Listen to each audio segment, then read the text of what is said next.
प्रधानमंत्री नरेंद्र मोदी इस समय बर्लिन में हैं, जहां पर जर्मनी के चांसलर ओलाफ शोल्स के साथ उनकी औपचारिक बैठक अब शुरू हो रही है। 3 तस्वीरें आपके सामने, प्रधानमंत्री नरेंद्र मोदी का जोरदार स्वागत। तस्वीरें आप देख रहे हैं किस तरह से ढोल ताशे नगाड़े बजाए गए, गरबा हुआ जब प्रधानमंत्री नरेंद्र मोदी बर्लिन पहुंचे। भारतीय समुदाय ने कहा कि उनके लिए एक त्योहार की तरह है जब प्रधानमंत्री नरेंद्र मोदी बर्लिन पहुंचे। और तीसरी तस्वीर अब से थोड़ी ही देर पहले प्रधानमंत्री नरेंद्र मोदी को दिया गया गार्ड ऑफ ऑनर। और अब बहुत महत्वपूर्ण बैठक भारत और जर्मनी की, ये छठे दौर की वार्ता है, इंटर गवर्नमेंटल कंसल्टेशन भारत और जर्मनी के बीच। और यह महत्वपूर्ण इसलिए है क्योंकि व्यापार, वाणिज्य, गवर्नमेंट टू गवर्नमेंट टाइज, इसको और मजबूत कैसे किया जा सकता है, इस पर होगी चर्चा।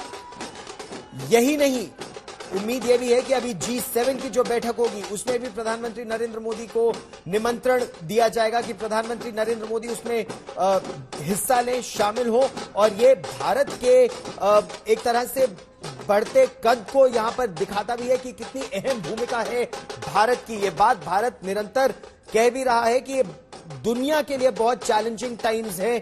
रूस और यूक्रेन के बीच युद्ध हो रहा है, तमाम प्रतिबंध रूस पर लगाए गए हैं, लेकिन इस प्रतिबंध का असर यूरोप के देशों पर पड़ रहा है।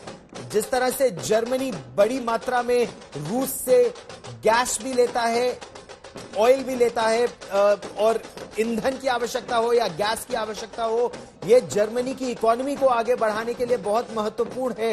रूस से सस्ते में उसे ये गैस और ऑयल मिल जाते हैं, कहीं और से ले तो और महंगा पड़ेगा। लेकिन दूसरी तरफ रूस पर प्रतिबंध की भी बात है।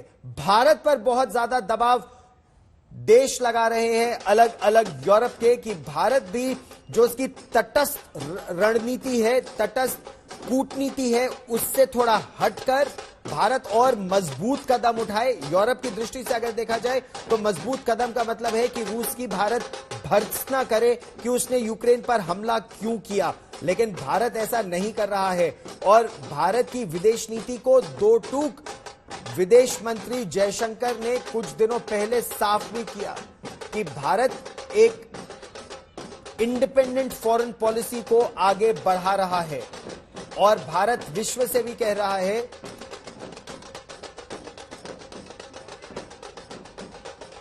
कि किस तरह से मजबूत भारत प्रजातंत्र के लिए विश्व भर में बहुत महत्वपूर्ण है। मेरी सहयोगी अंजना ओम कश्यप सीधे बर्लिन से हमारे साथ जुड़ रही हैं। और भारत और जर्मनी की बातचीत बहुत महत्वपूर्ण, लेकिन भारत पर दबाव भी है अंजना कि भारत एक कड़ा रुख अपनाए रूस को लेकर। क्या यह महत्वपूर्ण होगा आज की बैठक में?